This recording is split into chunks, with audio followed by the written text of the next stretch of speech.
चुनाव जीतने के बाद बिहार में उन्होंने ऐसी प्रक्रिया ले आती है कि गरीब, कमजोर, मजलूम और खासकर दलित पिछड़े लोगों के अब वोटिंग राइट भी उनसे छीने जाने की कोशिश की जा रही है। अब ये वक्त इस बात का नहीं है कि हम सब में तराजू लेकर तौले कि कौन शुद्ध अम्बेडकरवादी 100% है, कौन संविधान पर खतरा है। न्यूनतम सहमति पर अधिकतम एकजुटता बनाने की जरूरत है कि अगर संविधान बचेगा, वोटिंग राइट बचेगा, तो हम सब आपस के झगड़ों को सुलझा लेंगे। अगर संविधान ही नहीं बचेगा तो बाद में कौन दोष देने के लिए भी नहीं बचेगा कि किसकी गलती से संविधान खत्म हुआ। सब जानते थे कि जिस हरियाणा में उनके प्रत्याशियों को गांव में घुसने नहीं दिया जा रहा था, वहां जिनकी सरकार है। कैसे संभव हुआ यह? महाराष्ट्र में नोटबंदी का सारा काला धन जो स्विट्जरलैंड में 2 गुना से 4 गुना हो गया, 100 दिन मुझे दे देना, मैं 100 दिन में अगर काला धन न ले आया तो जिस चौराहे पर बुलाना। अब तो कोई चौराहा ही नहीं छोड़ा, बुलाओ ने कहा उसको। पढ़े लिखे होने के बाद एक प्रिंसिपल दिल्ली यूनिवर्सिटी की कहती है कि इस जगह अगर एसी काम नहीं करे तो गोबर लीप दो, ये ठंडा रहेगा कमरा। सुकून है कि मैं उस विश्वविद्यालय में फिलहाल नहीं। नंबर तो सबका आएगा साहब, यही बात तो हम लोग इतने सालों से कहते रहे और उसका खामियाजा भुगतते रहे। जलते घर को देखने वालों, फूस का छप्पर आपका है, आग के पीछे तेज हवा है, आगे मुकद्दर आपका है। और उनके कत्ल पे मैं भी चुप था, मेरा नंबर अब आया, और मेरे कत्ल पे आप भी चुप हो, अगला नंबर आपका। सिलेबस चेंज होगा, नाली के गैस से चाय बनती थी ये हमारे बच्चे पढ़ेंगे, और दुनिया chat GTP, deep sea, robotics में जा रही है। टेस्ला बिना ड्राइवर की गाड़ी चला रहा है और हमारे यहाँ टेलीविजन पर बैठकर एक आदमी मंत्र से नारियल उड़ा रहा है। और जब शिक्षा बर्बाद हो रही है तो आज उसका रिजल्ट सामने दिखने लगा। उत्तर प्रदेश का मुख्यमंत्री 27,000 से ज्यादा सरकारी स्कूल बंद करवाने पर लगा है और 27,000 से ज्यादा कंपोजिट ठेका की दुकान खुलवा रहा है, ताकि देसी दारू और अंग्रेजी दारू एक ही दुकान पे मिलेगी और आपके गांव में दारू की दुकान रहेगी, लेकिन आपके गांव में सरकारी स्कूल नहीं रहेगा। दंगे की चोट पर ये बोलते हो कि हम इस देश के संविधान में पूरा यकीन नहीं रखते, हम इस देश के संविधान को बदलना चाहते, और शायद ऐसा उदाहरण देश में और दूसरा कहीं है ही नहीं कि लोकसभा का चुनाव भी कोई दल ये कहते हुए लड़ ले और उन्हीं के लोग ये कहते हो खुलेआम कि अब की बार 400 पार क्योंकि संविधान बदलना है। दुनिया में दूसरा उदाहरण आपको सबको ही नहीं मिलेगा। जिस दिन इस देश के संविधान को अंगीकृत, अधिनियमित और आत्मार्पित किया गया, उसके 3-4 दिन बाद उसी ताकतों ने, उसी विचारधारा के लोगों ने संविधान का विरोध किया, उसके खिलाफ लिखा था। और बाबा साहब डॉक्टर भीमराव अंबेडकर जिनकी अगुवाई में यह संविधान बना था, आप कल्पना करिए कि उनके कद को छोटा करने के लिए अब किसी और को संविधान निर्माता बनाने की साजिश रची जा रही है।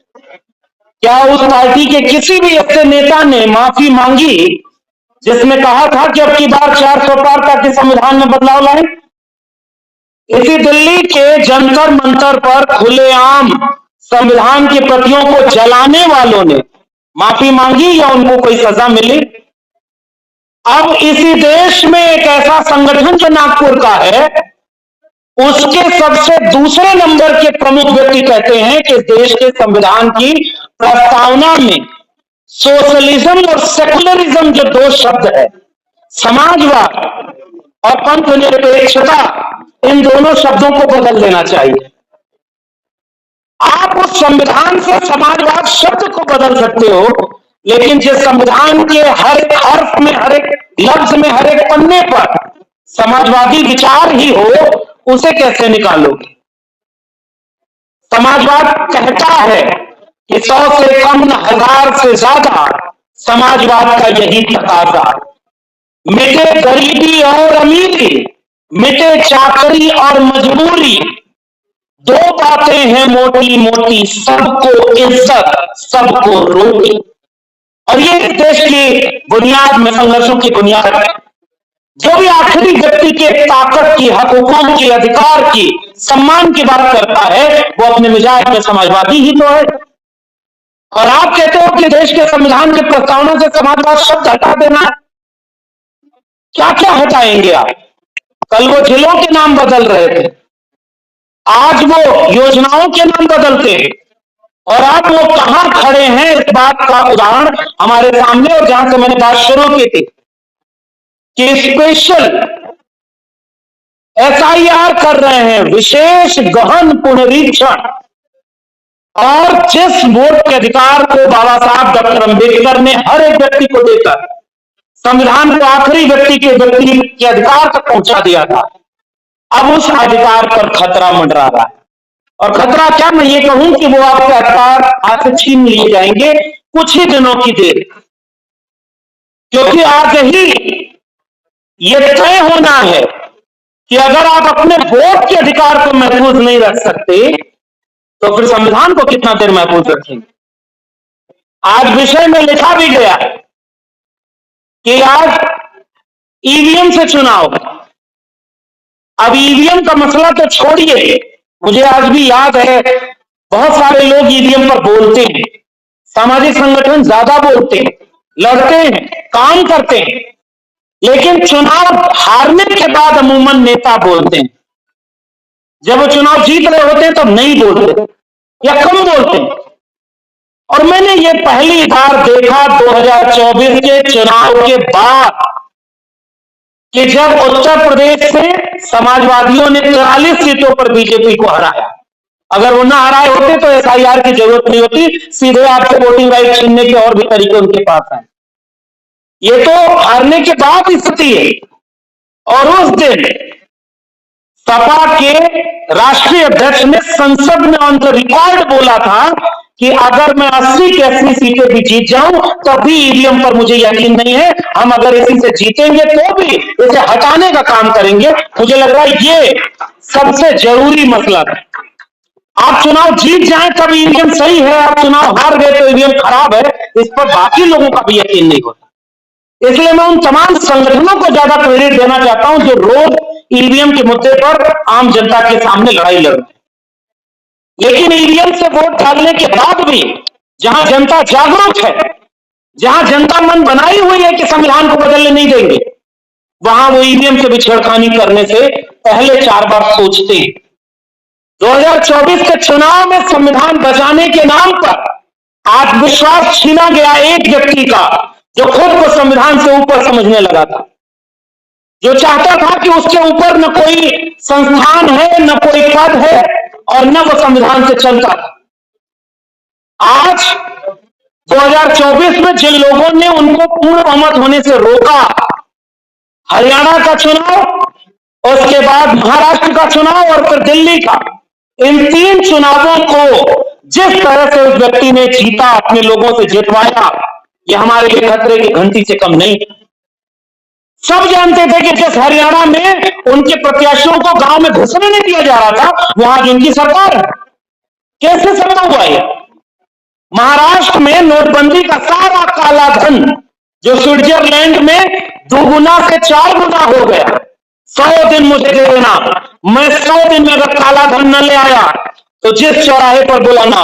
अब तो कोई चौराहा ही नहीं छोड़ा, बुलाओ ने कहा उसको, झोला लेके चल दिया विदेश घूमने के लिए।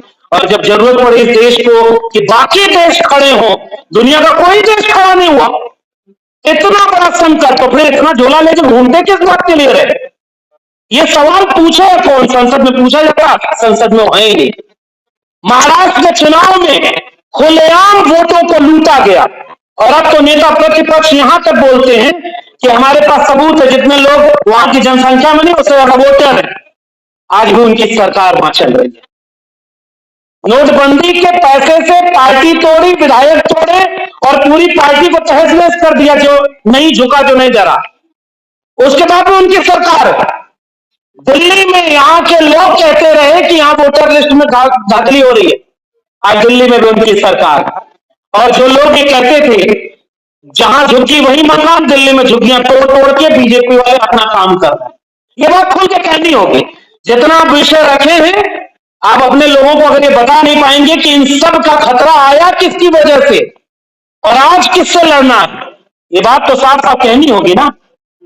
और इन 3 राज्यों में चुनाव जीतने के बाद बिहार में उन्होंने ऐसी प्रक्रिया ले आती है कि गरीब, कमजोर, मजलूम और खासकर दलित पिछड़े लोगों के अब वोटिंग राइट भी उनसे छीने जाने की कोशिश की जा रही है। और लोकतंत्र की हत्या के लिए इससे बड़ा काम कोई नहीं हो सकता। जिन वोटों से 20 साल मुख्यमंत्री कोई रहा हो बिहार में, जिन वोटों से अभी तीसरी बार कोई प्रधानमंत्री बन गया, अब वही वोट फर्जी हो गए। उन्हीं वोटों को अब विदेशी बताया जा रहा है। तो पहले इस्तीफा तो अपना देना चाहिए कि मुख्यमंत्री और प्रधानमंत्री बिहार की 31 सीटें जीते हुए हैं, वो सारी सीटों को हटा दो, क्योंकि वहां फर्जी लोगों ने वोट डाला। अब आप सोचिए 2025 में देश खड़ा कहां है। आप उनके झूठ पर भी पब्लिक में कोई डिबेट हो तो बता दीजिए, इंटेलेक्चुअल्स में कोई डिबेट हो तो बता दीजिए। जो बोल रहा है वो कहते थोड़े से लोग बचे, वो इस तरह की गैदरिंग में अपने ही लोगों को समझाते हैं। कुछ हमारे यूट्यूबर साथी हैं, क्योंकि वहां टेलीविजन पर तो बैठा कर दिखाया जा रहा, वहां कोई मुद्दा नहीं। वहां मुद्दा यह है कि कोई फर्जी कथावाचक कैसे, पाखंडी कथावाचक भी कैसे विद्वान और धार्मिक व्यक्ति बन जाए। फूल बरसाने वाले मुख्यमंत्री पर डिबेट होगी, उनकी डिबेट में यह कम नहीं है कि वो ये बात सवाल के साथ करें कि चंद महीने बाद जहां राज्य में चुनाव है, वहां आप कैसे इस तरह की प्रक्रिया कर रहे हो कि लाखों लाख लोग उससे बाहर जा रहे हैं। और उन तमाम तरह की साजिशों में केवल विपक्ष बोल रहा है। बिहार में आज क्या हुआ विधानसभा में, अगर आपको ना पता हो तो जाकर देखिएगा। वहां सत्ताधारी दल के लोगों ने चर्चा नहीं होने दिया, और कोई अखबार इस तरह की खबर अब नहीं छापेगा। तो ये वोटिंग अधिकार ही नहीं रहेगा, तो ईवीएम से चुनाव कराओ या बैलेट पेपर से। पहले लोग कहते थे यूपी बिहार में जब सरकार बनी बहुजनों की, तो उन सरकारों को कहा जाता था कि बूथ लूटा जाता है। आज आपके सामने आपका बूथ लूटा जा रहा है, आपका वोट लूटा जा रहा है, और फिर भी ये कहा जा रहा है कि जनता हमें चुन रही। इसलिए मैं बहुत सख्ती से ये बात कहना चाहता हूं कि अब ये वक्त इस बात का नहीं है कि हम सब में तराजू लेकर तौले कि कौन शुद्ध अम्बेडकरवादी 100% है, कौन संविधान पर खतरा है। न्यूनतम सहमति पर अधिकतम एकजुटता बनाने की जरूरत है कि अगर संविधान बचेगा, वोटिंग राइट बचेगा, तो हम सब आपस के झगड़ों को सुलझा लेंगे। अगर संविधान ही नहीं बचेगा तो बाद में कौन दोष देने के लिए भी नहीं बचेगा कि किसकी गलती से संविधान खत्म हुआ। इसलिए मैं ये बात साफ कह रहा हूं कि बिल्कुल ट्रिगर अलार्म है हमारे सामने, क्योंकि बिहार में अगर ये कामयाबी हो गई और इसी प्रक्रिया से अगर वोटिंग, भाई नागरिकता साबित करना और नागरिकता देना जिस चुनाव आयोग का काम ही नहीं है, वो नागरिकता आपकी तय कर रहा है। और कल तक तो मुसलमानों के ऊपर हो रहा था, मुसलमान कह रहा था कि हम कागज नहीं दिखाएंगे, भले जेल में जाएंगे। अब तो वहां के दलितों, पिछड़ों, जिनके बाढ़ में घर बह गए, जिनके लोग वहां पर घर में है नहीं, पलायन कर गए, सब कागज बनवाने में लगे हुए। नंबर तो सबका आएगा साहब, यही बात तो हम लोग इतने सालों से कहते रहे और इसका खामियाजा भुगतते रहे। जलते घर को देखने वालों, फूस का छप्पर आपका है, आग के पीछे तेज हवा है, आगे मुकद्दर आपका है। और उनके कत्ल पे मैं भी चुप था, मेरा नंबर अब आया, और मेरे कत्ल पे आप भी चुप हो, अगला नंबर आपका। इस देश के दलितों, पिछड़ों में, मुसलमानों के ऊपर होने वाले हमलों में अगर पूरी जिम्मेदारी से ये बोला होता कि जितना बराबर का शहरी इस देश का हिंदू है, उतना ही मुसलमान है, उतना ही सिख है, उतना ईसाई है, तो उनके कत्ल पे आप चुप थे, तो अब देखो आपका नंबर आ गया। उत्तर प्रदेश में सबसे ज्यादा बुलडोजर किसके घर पे चला? हमारे आदरणीय सांसद महोदय बैठे हुए, हमारे तमाम लोग बैठे हुए। और उत्तर प्रदेश में जो बीजेपी का राज है, वही बिहार में अब आपका इंतजार कर रहा है। अटल बिहारी वाजपेयी का सपना पूरा करना याद आया आपको? और कुछ लोगों को एक नाथ शिंदे बनाने के लिए आगे बिठाया गया। इसलिए मैं ये बात ऐलानिया कहना चाहता हूं कि अगर हम राजनीतिक प्रतिनिधि, समाज बदलेगा तब जब बदलने लायक बचेगा। मानवर कांशीराम एक जमाने में आंदोलन चलाए, सामाजिक संगठन चलाए, DF4 से लेकर भामसेन बनाए। बाद में उन्होंने भी ये बात कही कि परिवर्तन की गुरु किल्ली अगर कोई है तो राजनीति है, राजनीति नहीं बदलेगी। और मैं तो कह रहा हूं दावे से, अगर 300 सीटें उनकी पूरी आई होती तब आप देखते कि संविधान की धज्जियां कैसे उड़ाई जाती। सुरेश कैद साहब थे, चाहते रह गए, बाबा साहब की प्रतिमा नहीं लगी, और संविधान बनाने वाले बाबा साहब के खिलाफ डिबेट चलती है खुलेआम। अब ओबीसी समाज के लोगों को भी ये बात समझनी होगी कि केवल दलितों की जिम्मेदारी नहीं थी संविधान बचाना, संविधान बचाने के लिए हम सबकी जिम्मेदारी थी, जिनको हक अधिकार संविधान ने दिया था। कथावाचक चले गए यादव, 2 यादव और एक कठेरिया समाज के। तो बहुत सारे लोगों को यह भ्रम था कि हम तो हिंदू हैं।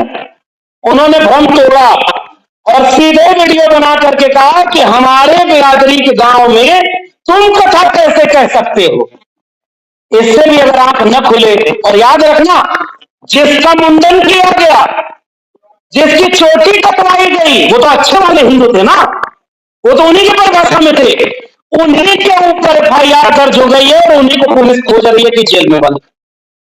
अब तय करो कि उनकी परिभाषा में आप हो कि नहीं हो, क्योंकि उनकी परिभाषा नागपुर से तय होती है और नागपुर की परिभाषा में संविधान सबसे बड़ी बाधा है। और उनके छोटे भैया जो कथावाचक घूमते रहते हैं, अजीब अजीब कहानी सुनाते हैं और टेलीविजन चैनल वाले बुला करके पाखंड फैला रहे।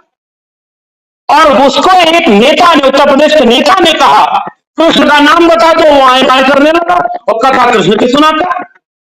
उसके बाद उसने क्या बोला, ये सारे कथावाचक कहते हैं कि हिंदू राष्ट्र बनना चाहिए। बताइए संविधान के मुताबिक ये मांग है क्या? क्या संविधान के रहते हिंदू राष्ट्र बन सकता है? और हिंदू राष्ट्र मांग है किसकी? किसका रिश्ता है नागपुर और बीजेपी के मुख्यालय से? इसका मतलब तुम धर्म का काम नहीं कर रहे, तुम पॉलिटिकल पार्टी के एजेंट हो, तुम धर्म के लिबास में उनके लिए राजनीतिक एजेंडा चला रहे हो और उनके लिए वोट मांगने का जुगाड़ कर रहे हो। ये बात तो हमें खुल के कहनी होगी। संविधान को इस तरह से खतरा है। और आखिर में जो हमारे सामने सबसे मुश्किल चुनौती, मैं तो विश्वविद्यालय में नहीं हूं और आज उस विश्वविद्यालय में नहीं हूं, इस बात का सुकून है कि इतने पढ़े लिखे होने के बाद एक प्रिंसिपल दिल्ली यूनिवर्सिटी की कहती है कि इस जगह अगर एसी काम नहीं करे तो गोबर लीप दो, ये ठंडा रहेगा कमरा। सुकून है कि मैं उस विश्वविद्यालय में फिलहाल नहीं। मुझे शर्म आती है कि जो लोग पढ़ लिख करके ये हाल है, गाय गोबर गौमूत्र से आगे नहीं बढ़ पा रहे, वो विश्वविद्यालयों को दुनिया की टॉप रैंकिंग में कहीं आगे कर पाएंगे क्या? तुम यहां बर्बाद कर दिए शिक्षा व्यवस्था को। और हम 2020 से बोलते रहे पूरे देश में कि न्यू एजुकेशन पॉलिसी जो आई है, यही प्रोफेसर रतनलाल, सूरजमंडल, तमाम लोग होंगे, हम लोग लड़ाई लड़ते थे कि बचाओ अपने स्कूल कॉलेज विश्वविद्यालय को, क्योंकि क्लोजर की पॉलिसी आई, मर्जर की पॉलिसी आई, फंड कट हो गया है। 2014 में देश की टोटल जीडीपी का 5.6% एजुकेशन बजट था, 2025 के बजट में 2.6% है। बजट आधा हो गया शिक्षा पर खर्चा था।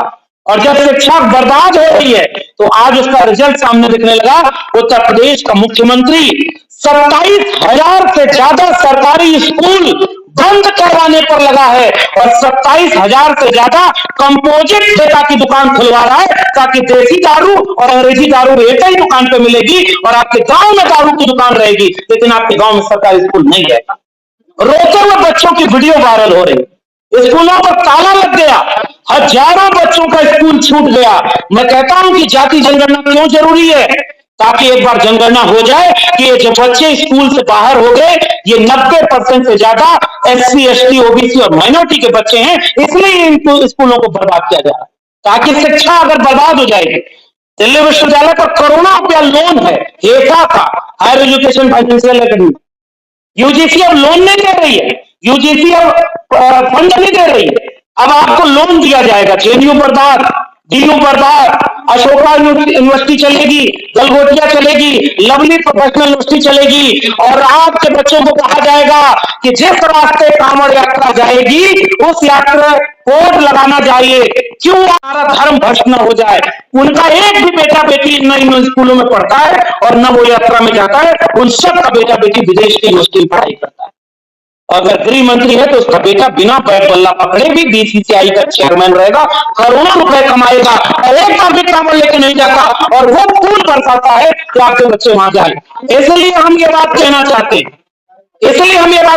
हैं कि शिक्षा बचाना, संविधान बचाना, अगर ये 2 चीज बच गई तो बाकी बहुत कुछ बचाने के लायक बचा। और इसलिए ये जो पोस्टर लगाया आपने, मैं तो हिम्मत की दाद देता हूं। आप दिल्ली में हैं तो यूपी के मुख्यमंत्री की फोटो लगा करके पोस्टर लगा दिए, यूपी में लगाकर दिखाइए, अगले दिन बुलडोजर यहां खड़ा न दिख जाए तो कहिएगा। उत्तर प्रदेश में सबसे ज्यादा जेलों में बंद दलित, पिछड़े, आदिवासी लोग हैं। आदिवासी तो वहां कम है फिर भी। आप जाकर देखिए उत्तर प्रदेश में आप एक आंदोलन नहीं कर सकते, आपके ऊपर इतने मुकदमे हो जाएंगे कि आप जेल में जाने के लिए बचते फिरेंगे। फेक एनकाउंटर होगा, जितना बर्बाद आपको राज हो सकता है उसका नमूना वहां उत्तर प्रदेश में है। और गुजरात के रास्ते जो दिल्ली पहुंचा था, अब उत्तर प्रदेश के रास्ते भी एक व्यक्ति दिल्ली पहुंचने की कोशिश कर रहा है। और इसलिए हमारी लड़ाई इस बात की नहीं है कि हमारा संगठन बच जाए या हमारी नौकरी बच जाए। हम तो इसलिए आपके बीच में आकर के असल में हम क्या कर रहे हैं, हम कन्विंस को ही कन्विंस कर रहे हैं, लेकिन एक गुजारिश करना चाहते हैं कि अगर इस लड़ाई में हम जीत नहीं पाए, अब जाति जनगणना का ऐलान कर दिया और हर व्यक्ति ने हिंदू राष्ट्र बनाने की बात करते हो, बताओ वहां पे जो नोटिस लगी है उसमें जितने लोगों को तुमने जज और उसमें नॉमिनेट किया उत्तर प्रदेश सरकार ने, उसमें एक भी व्यक्ति दलित पिछड़ा आदिवासी नहीं, 90% आबादी के लोग वहां प्रोफेसर वाइस चांसलर नहीं। उत्तर प्रदेश सरकार का वेबसाइट आज भी गूगल करिएगा जाके, जितने स्टेट यूनिवर्सिटी है उत्तर प्रदेश में सबका वाइस चांसलर चेक करिए कौन है। उत्तर प्रदेश में पिछली सरकार थी तो उसको बदनाम कर दिया कि 86 में 46 एसडीएम यादव बन गए, आज तक उसका आंकड़ा नहीं है। जैसे किसी भी सिलेबस कितना भी चेंज किया जाए, याद रखना एनसीईआरटी के सिलेबस से मुगलों को हटाया जाएगा, अकबर बुरा था कि औरंगजेब बुरा था, इस पर डिबेट कराई जाएगी। हम भी चाहते हैं कि एक चैप्टर ये भी लगाओ कि पानी पीने से किसने रोका था जाति देख करके, और कौन कह रहा था कि कौन पैर से पैदा हुआ है और उसको शिक्षा का अधिकार नहीं। इसको भी तो पढ़ाना पड़ेगा इस देश में कि पानी पीने के लिए लेना पड़ा, और यह बात कहना पड़ेगा कि आज भी जाति जनगणना का विरोध कौन कर रहा है, जो हिंदू राष्ट्र का समर्थन करता है। जो हिंदू राष्ट्र का समर्थन करता है उसके महबूब नेता कौन है, 56 इंच वाला। तो ये क्रोनोलॉजी क्या कहलाती है, ये सारे पॉलिटिकल एनिमी आपके सामने खड़े और वो पॉलिटिकली आपको चैलेंज कर रहे हैं। और हमारी पॉलिटिक्स कहां है, हमारी पॉलिटिक्स यहां है कि हमारी कुर्सी बची रहे या हमारा तमाम चीजें। मैं आज भी कह रहा हूं सबसे बड़ी लड़ाई इस बात की है, आखिर में वक्त क्यों किसी बात पर अब और करे, उसकी मर्जी है जिसे चाहे उसे गौर करे। सोचते सब हैं कि जरूरी है बगावत, लेकिन चाहते ये है कि आगाज कोई और करे। इसलिए मैं जाते जाते, क्योंकि और भी वक्ता बोलने वाले हैं, मैं आखिर में यही कहना चाहूंगा कि स्कूल बंद होने से अगर हम नहीं रोक पाए, ये वोटिंग राइट छीनने से अगर हम नहीं रोक पाए, और संविधान बदलकर मनुस्मृति लागू करने वालों को अगर हम सत्ता की कुर्सी में आने से रोक नहीं पाए, तो इस संविधान की बर्बादी में हम सब गुनहगार माने जाएंगे।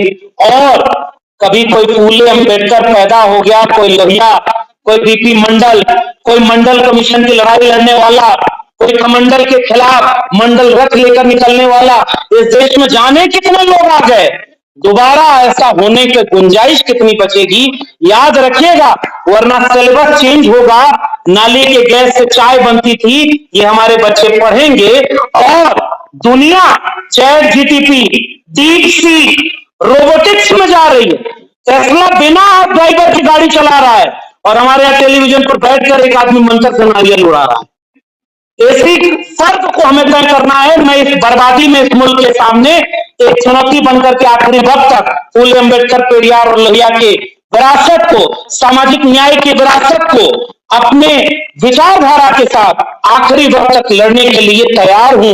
और मैं उम्मीद करता हूं कि जहां तक हमारी आवाज जाए, इस बात का इंतजार किए बिना कि अभी तो बिहार में एफआईआर हो रहा है, यूपी पर फर्क नहीं पड़ेगा, लेकिन अगर आप पहले नहीं बोले, गांव में आग लगती थी गर्मी के महीनों में, तो उस वक्त जब गेहूं के खेत पके रहते थे तो हवा चलने पर एक साथ जलने लगते।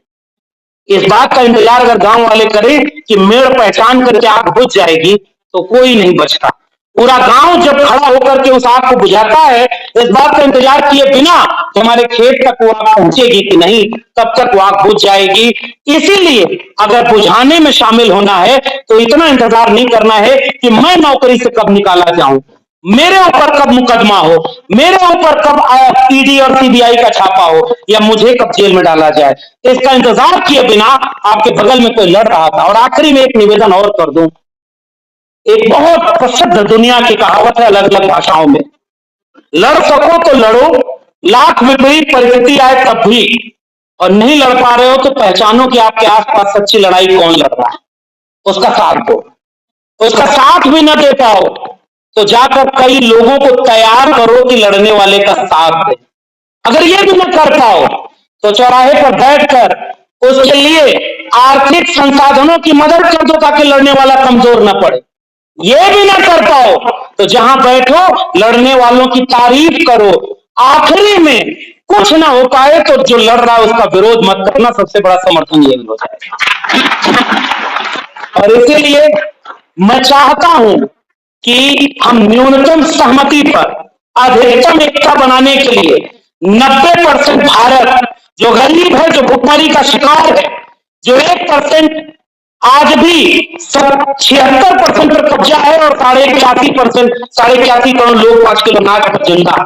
ऐसे भारत को एकजुट करें, न्यूनतम सहमति पर एकजुट करें ताकि ईवीएम हटे, ताकि कॉलेजियम सिस्टम हटे और ताकि निजी क्षेत्र में भी आरक्षण हो। सरकारी कुछ बचेगा ही नहीं तो निजी में आरक्षण कहां से लेंगे? इसलिए लंबी लड़ाई है। हम उम्मीद करते हैं कि इस लड़ाई को हम लड़ेंगे और जीतेंगे ताकि लड़ने वालों में हमारा नाम रहे। और कुछ पैसा लेकर, पद लेकर उधर चले जा करके कुछ बड़े बड़े लोग हमारे विद्वान उधर चले गए तो उनमें कम से कम मेरा नाम शामिल नहीं है।